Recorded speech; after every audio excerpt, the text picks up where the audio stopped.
Welcome back to the Canada Specialist Program Series, kicking off today with Andy from Cruise Canada, which is a motorhome rental company. If you haven't heard of it before, so Andy's going to take us through some itinerary ideas, I think, some places to go, but also take us through their vehicles. So, Andy, thank you so much for joining us. Over to you.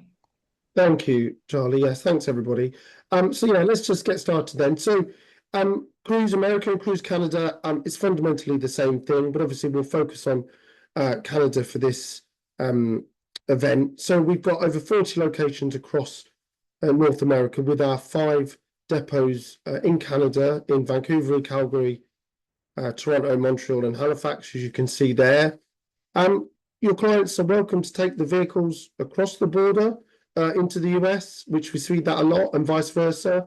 And the only thing that they can't do is just a one-way rental between the two countries. But yeah, we see Cruise Canada vehicles in the USA and Cruise America vehicles up in Canada quite a lot. So that's perfectly possible to do that.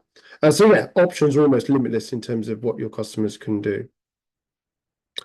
To make it easy then, in terms of vehicles, we have about 5,000 vehicles in total, which makes us North America's largest RV rental company by quite a long way. But we've only got 3 different types, which means it's really straightforward and easy for you to sell it to the customers. So we've got this small, medium, and large. It's really as simple as that. The compact, the standard, and the large vehicle. And I'll show you those in a little bit more detail shortly. And most importantly, no special license to drive any of our vehicles. So just a normal Australian driving license is absolutely fine. Minimum age is just 21. We don't charge for under 25s either, like any surcharge for young drivers. And we don't have an upper age limit either as well. So it's very, very flexible. If you're 21 with a full driving license, then you can rent any of our vehicles. Insurance is also included as standard as well. So your customers aren't going to arrive presented with all different levels of insurance packages. It all comes within the price as well. And all of our vehicles are built for the rental market. So we have them built specifically by Ford. So we have them fitted with toilet, shower, fridge, freezer, oven, microwave, and everything. So it's fully self-contained unit. So this is the C21, which is our smallest. So 21 is the length in feet, approximately, so about 6 meters in length. A little bit narrower than the larger vehicles. So good really for 2 adults. With the dinette sleeper at the back there. A popular vehicle. The most popular one is the 25, which is about 7.5 meters in length. This is good for 2 adults looking for a bit more space, or a small family. It's a good choice. And then finally, the C30 is our largest vehicle. So about 9 meters, sleeps up to 7, but is comfortable for sort of 4 or 5, 6 people really, maybe 2 couples who want a bit more privacy. This actually has more of a bedroom style at the back that you can close the door. It's got a separate toilet and shower as well. Or if there's teenagers traveling who doesn't want to share a bed, there's 3 double beds on this vehicle and a single. Obviously, this is our largest, but in North American terms, this is still considered fairly medium sized compared to some of them that you see on the road in Canada and the US. So all the vehicles are the same inside, as I said. So it really comes down to how many people are traveling will sort of dictate largely which vehicle you look to select. So in terms of optional extras then, so these are items that you can add on when you make the reservations. The vehicle kits are the pots and pans, saucepans, that kind of stuff. That comes as 1 per vehicle. You then have personal kits, which is bedding and towels and pillows and things, and they're added on as a per person item. Mileage is in 100 miles or kilometers in Canada, or 500 miles. So it's best to talk to your customer about how many miles they think they're going to drive, or kilometers. That gives you a fair idea of how much to add. My general advice is about 200 Ks a day is perfectly adequate for most people's travel plans. So that's always a good guide. And then we do have the Unlimited Plus. So, if somebody is planning to drive from Toronto to Calgary, a cross-country trip, then that is an option as well. There's a generator on the C30 in Canada, and the early bird departure is like early pickup and late drop-off and transfers included as well. So you'll see that when you go through it on the booking systems, that is an option for you to add on. One-way fees are applied on one-way rentals, and they range between $350 to $1,000, depending largely on the routing. So just to let you know, the customers, once they hit the road, they are traveling on their own. This is fully independent traveling. They're doing their own thing, they're making their own plans. But we just want to point out that they're not on their own if they need any assistance. We have a 24-hour, 7-day-a-week travelers assistance helpline. And this is manned by a team of people who are technically trained. They go to the RVTI college, so they have a very in-depth technical knowledge about the vehicle. So if the customers have any issues, they're not sure how something works, or they just run into any problems that they need solving, they can ring that number, and the guys are very, very well trained and can assist them with anything that they need. So just so you know that, yeah, there's always somebody on the end of the phone if they need any help. So in terms of just general travel then, it's a very affordable way to travel around, considering it's your accommodation and your transportation put together. Especially if you've got a group of people traveling, you can split the cost of everything, really. The freedom and flexibility is kind of unsurpassed, really. You are not on a fixed route. You can make as many plans as you wish ahead of time, or you can leave it completely open just to, where you're going to start and finish, and what you do in between is really up to you. So you can sort of mix and match the flexibility side of it as well. And yeah, some people will literally just have no fixed sort of route necessarily. They'll have an idea and off they go, and others will sort of make some campsite plans. It's really very, very flexible. You find often when you get onto campgrounds and you meet local people, once they realise you're not from Canada or the US, they want to talk to you and give you some tips about places to go and see, and having that flexibility is a great way to be able to do that.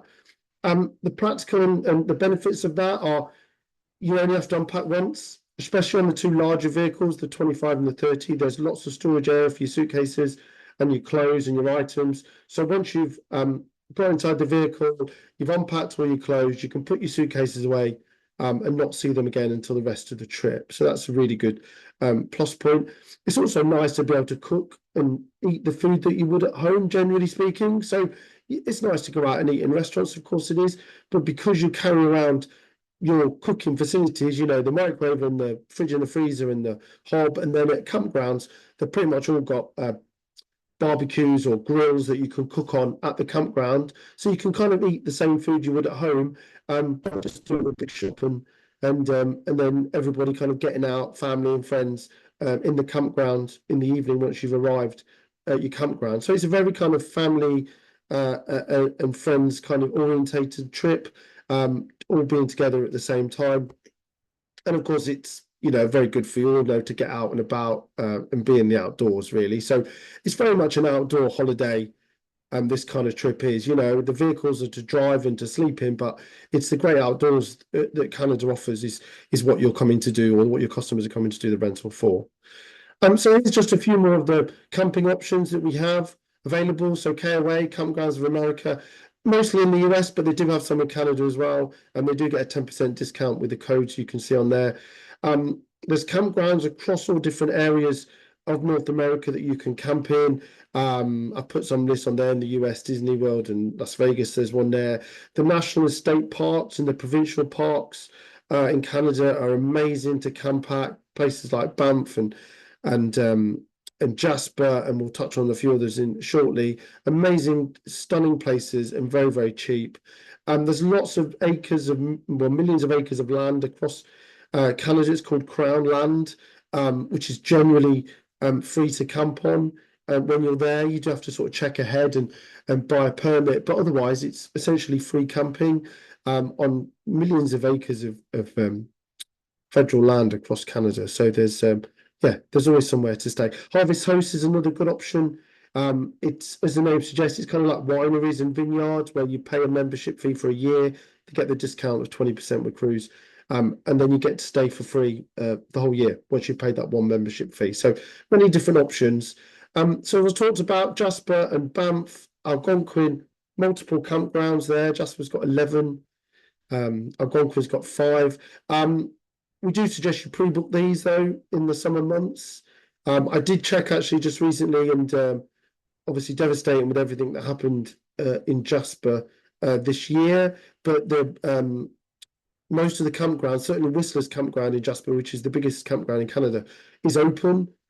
So many of the campgrounds are still open in the Jasper region. So just I'd like to point that out. Do buy the parts pass. The Canada Discovery Parts Pass is $75 per person or $150 per vehicle, which gives you access to all of the national parks in Canada when you're traveling around. So definitely worth doing that if you're going to tick off quite a few parks in one trip. And then just finally, I want to come to the tour book. It's available on Flex Rate. It's full packed of over 35 suggested itineraries, both in the US and Canada.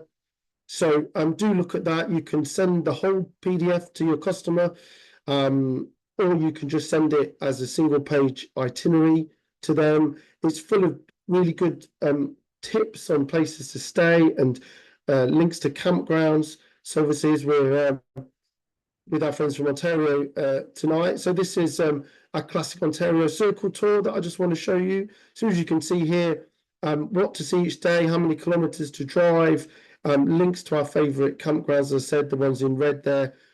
So do make the most of that. There are any suggestions, of course, people can do as they please. That's the whole point. But we have put together these long list of itineraries to help people kind of plan their trip and understand about the different parts of Canada that they can go to, and just use them as a benchmark, really, whilst they're making their own plans.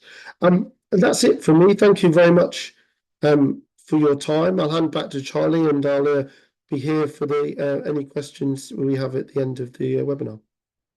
Thank you, Andy. And that's perfect, that itinerary to lead into Holly's presentation now. Thank you. So thank you so much. Yeah, love all those itinerary suggestions. And it's just such a different way of seeing Canada, right? Like you say, it's so outdoorsy. You're going to meet some people, you're going to do your own thing, and you can travel some pretty big distances as well. Or you could not, and you could just enjoy one area. So many options there. Thank you.